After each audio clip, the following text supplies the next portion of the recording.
मर चुका था, मेरा वहां न्याय चल रहा था। कैसा न्याय?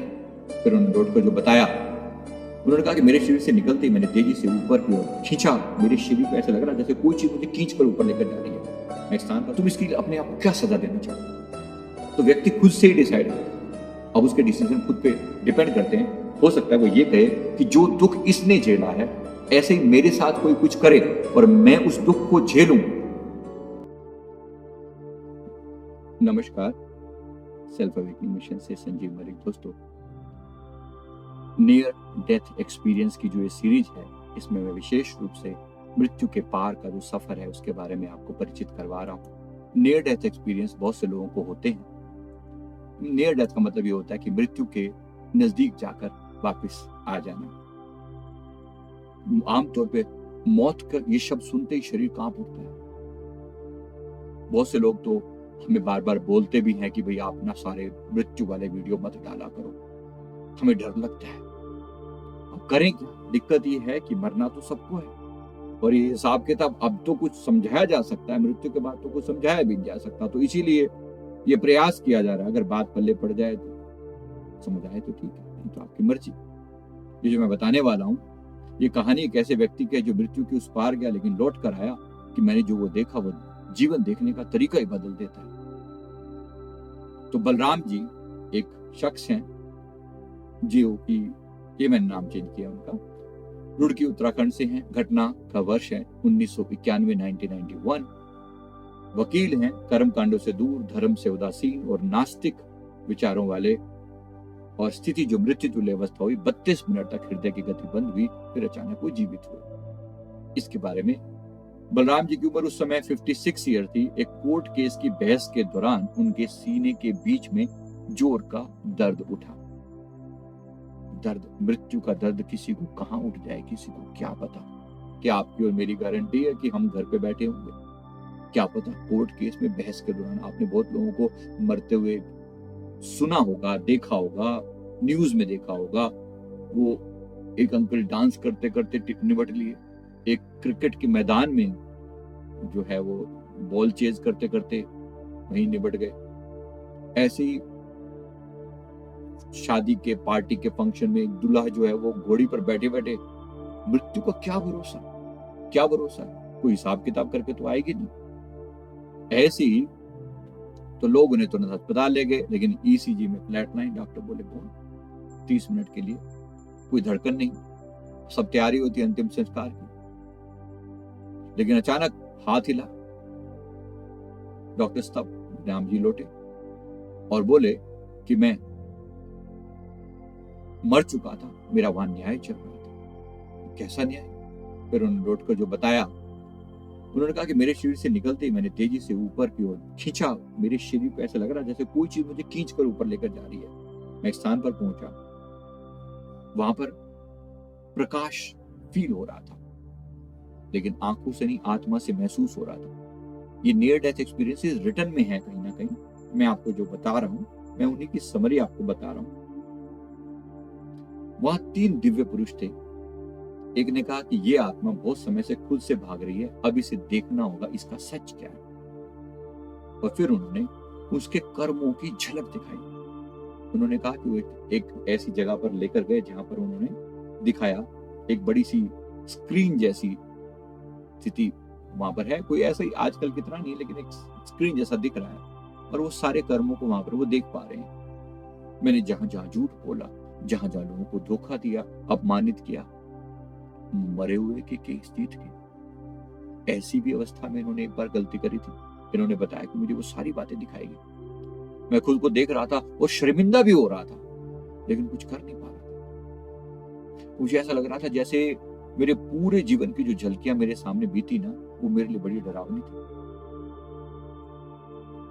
अब दिक्कत क्या है कि उन लोगों ने मुझे कुछ भी नहीं कहा, लेकिन मैं खुद के प्रति इतना शर्मिंदा था कि हाय हाय, मैंने क्या क्या किया। ये ग्लानि मृत्यु के बाद बहुत लोगों को होती है कि जब वो देखते हैं, जब उनका लाइफ रिव्यू होता है, इसी को मैं बोलता हूँ लाइफ रिव्यू। और ये लाइफ रिव्यू अगले जन्म का, जो अगला जन्म होना है, उस जन्म का पूरा जो स्क्रिप्ट है, ये वहां लिखी जाती है। क्योंकि वहां बोला जाता है कि देखो, तुमने इस व्यक्ति को चीट किया, धोखा दिया। अब तुम केवल एक पर्सपेक्टिव नहीं देख रहे हो कि अभी अभी तो तुम्हें क्या है, तुम अपना पॉइंट ऑफ व्यू देखते हो कि मैंने ऐसा किया, आपको ये वाला पार्ट दिखता है। लेकिन जिसके साथ किया उसके दिल पे क्या बीत रही है, आपको उसका पार्ट नहीं दिखाई पड़ता। लेकिन जब आप वहां जाते हो तो आपको उसका पार्ट भी दिखाई पड़ता है, तो वो बहुत इंपॉर्टेंट है। पहली बात तो वो कि आपको वो वाला पार्ट भी दिखाई पड़ रहा है। तो जब वो दिखाई पड़ रहा है तो आपसे फिर पूछा जाता है कि देखो, तुमने जो कहा उससे इस व्यक्ति के दिल को इतना हर्ट हुआ, अब तुम अपने आप को इस अवस्था के लिए, अब क्या इस चीज के लिए तुम्हारी जो आत्मग्लानि हो रही है, तुम्हें दुख हो रहा है, तुम इसके लिए अपने आप को क्या सजा देना चाहोगे? तो व्यक्ति खुद से ही डिसाइड करता है। अब उसके डिसीजन खुद पे डिपेंड करते हैं। हो सकता है वो ये कहे कि जो दुख इसने झेला है, ऐसे ही मेरे साथ कोई कुछ करे और मैं उस दुख को झेलूं, तो मैं अपने आप को इस सजा को स्वीकार करता हूं अपने आप के लिए। ये आप खुद चुनते हैं। लगभग सभी आत्माएं ऐसा चुनती हैं। बहुत सी आत्माएं जिद्दी होती है, मानती ही नहीं है। ऐसी लोगों के लिए सीधा सीधा नरक का प्रावधान है, जो मानती ही नहीं है, सुधरना ही नहीं। मैं और गलती, सारी गलती इसी की, तो था ही गलत, जीवन भर गलत था। लेकिन वहां बोल नहीं सकते ना, वहां सारा चिट्ठा खोल के दिखा दिया जाता है। और पीछे चलो, और पीछे, और पीछे। इन्होंने भी जो बताया, इनकी अपनी बात है।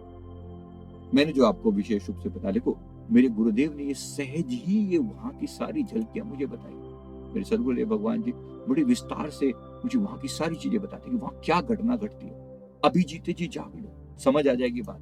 मृत्यु के बाद किसने देखा, क्या होगा क्या नहीं होगा, है ना, क्या होगा। अब जो मैं बता रहा हूँ यहाँ पर, तो बलराम जी को फिर आवाज सुनाई पड़ी कि ये तेरी यात्रा ऐसी रही, तू भारी पश्चाताप के मार्ग पर जाएगा।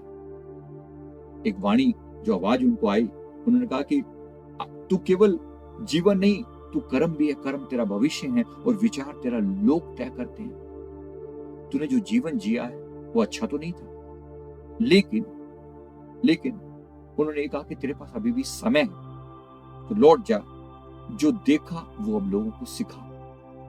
बलराम जी गिर पड़े और उन्होंने कहा कि मुझे ऐसा लगा कि जैसे मुझे खींच कर वहां से धकेल दिया गया धरती पे, शरीर के अंदर।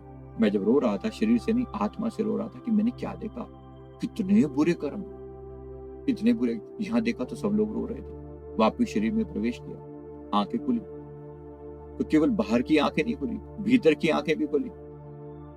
कठोपनिषद में पहले अध्याय के दूसरे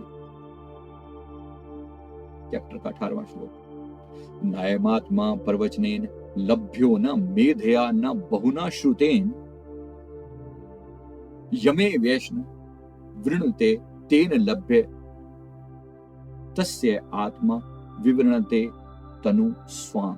अर्थात ये आत्मा वाणी, बुद्धि और अध्ययन से नहीं, उस पर विश्वास और समर्पण से मिलती है। याद रखना, समर्पण, अपने आप के प्रति, आत्मा के प्रति कमिटमेंट। गरुड़ पुराण में लिखा है कि मरणांतरं गत्वा यमलोकम सुदारुणम तत्र कर्मानुसारम च यातना भुंजन्ते नरः।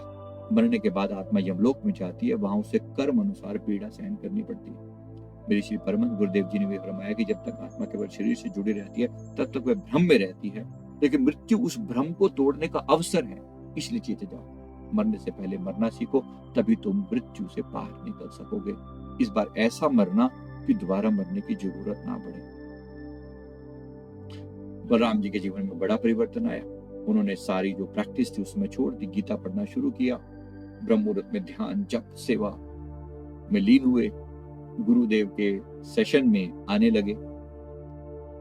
और धीरे धीरे एक समय आया जब उन्होंने खुद भी सत्संग करना शुरू किया, लोगों को जगाना शुरू किया, अपने अनुभव बताने शुरू किए। तो अनेक लोग उनसे जुड़कर अपनी आत्मा का लोगों ने कल्याण किया है, कर रहे हैं। बात बहुत बड़ी है।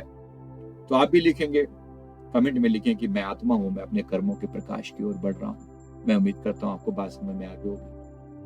तो बात बहुत छोटी है लेकिन बहुत इंपॉर्टेंट है। तो कोशिश करें, गुरु की शरण में जा, गुरु की मत तू ले आने, भक्ति बिना बहु डूबे से आने।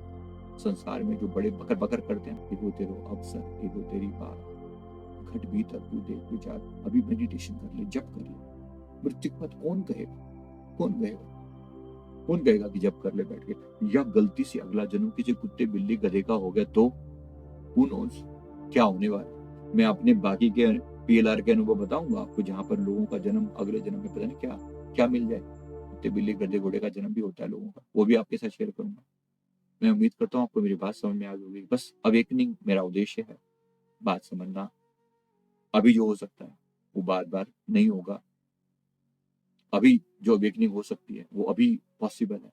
उम्मीद करता हूँ आपको बात समझ में आई होगी। वीडियो अच्छा लगे तो और नीचे जरूर लिखें, आप और इसी सीरीज में और वीडियो चाहिए तो मैं जरूर शेयर करूंगा। थैंक यू वेरी मच, बहुत बहुत शुक्रिया, बहुत बहुत शुक्रिया, थैंक यू। सभी साधकों के लिए शुभ समाचार। अब अमृत वेला मेडिटेशन क्लास होगी गूगल मीट पर। अमृत वेला मेडिटेशन ज्वाइन करें। पहला सत्र सुबह 3:30 से 4:30 बजे तक, दूसरा सत्र सुबह 4:30 से 5:30 बजे तक। सत्संग और साधना ज्वाइन करें। सत्संग रात 9:15 से 9:30 बजे तक, साधना और जाप रात 9:30 से 10:30 बजे तक। ये क्लास बिल्कुल फ्री है। इसका हिस्सा बने और अपने जीवन में आध्यात्मिक ऊर्जा का संचार करें। सभी साधकों से निवेदन है, यदि आपने अभी तक हमारा साधना व्हाट्सएप ग्रुप ज्वाइन नहीं किया है तो तुरंत करें। यहाँ आपको सभी आवश्यक दिशा निर्देश मिलेंगे।